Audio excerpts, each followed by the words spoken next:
नमस्कार, मी सचिन भोसले। आपण माझ्या मागे जो फ्लेक्स बघताय, पांडुरंग होळकर, वय वर्ष 50, जन्म 1976, शिव कैलाश भूमी, विश्रांतवाडी मार्ग, चव्हाणचाळ, रविवार, दिनांक याच्यामध्ये महत्वाची आहे 14/6/2026 मध्ये पुढच्या महिन्याची तारीख आहे। आणि खर्च पाणी कोण करणार असं आहे, पण तिथं नीट तुम्ही जर विचार केला तर हा व्यक्ती जिवंत आहे। तर तुम्हाला असं वाटेल की हा श्रद्धांजलीचा वगैरे फ्लेक्स लावलेला आहे। रात्री कार्यकर्ते आपल्या मित्रमंडळींनी त्याला अडवलं होतं की हा फ्लेक्स लावू नको म्हणून, की लोकांचा गैरसमज होईल। हा जो फ्लेक्स आहे हा जिवंत व्यक्तीचा फ्लेक्स आहे, त्यांनी स्वतः लावलेला आहे। आणि तिथं लिहिलेलं आहे की जिवंत पार्थिव विखाळा, म्हणजे हे आम्ही जरा बराच वेळ विचार करून केला की 13/14 असं आहे।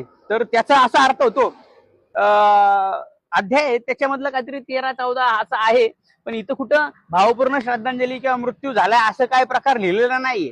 तर शांतीनगर मधील म्हणजे जे पण नागरिक असतील त्यांनी म्हणजे गडबडून जाण्याचं काही कारण नाही। शांतीनगर टँक रोड जो आपला येरवड्यातील भाग आहे, तर हा व्यक्ती जो आहे तो जिवंत आहे, पण त्याची मानसिक विचार करण्याची शक्ती कमी आहे। तर त्यांनी हा फ्लेक्स लावलेला आहे।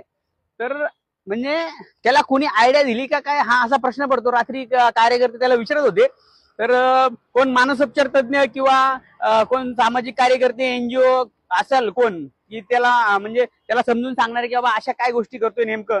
तर हा प्रश्न पडलेला आहे। आणि नेमका मुद्दा असा आहे, तुम्ही बघू शकता की हे जे लिहिलेलं आहे पार्थिव विखाळा अध्यायातील श्लोक 83 मध्ये, याचा अर्थ नेमका असा आहे की जो जाण निखाळा ज्ञानाचा पुतळा, जो बांधुनी असा डोळा, त्याचा विखाळाचा अर्थ असा पूर्णपणे किंवा केवळ होतो। ते वरती जे लिहिलेलं आहे। आणि जिवंत पार्थिव, पार्थिव म्हणजे मातीशी संबंधित किंवा पृथ्वीशी जोडलेला सरळ अर्थ, जो मनुष्य केवळ अज्ञानाचा पुतळा आहे आणि पैशाच्या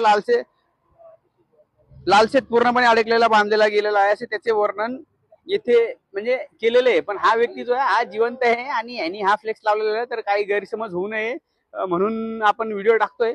पण कोण एनजीओ किंवा कोण असेल तर संपर्क साधावा। या व्यक्तीला जरा वैचारिक शक्ती कमी आहे त्याची। धन्यवाद।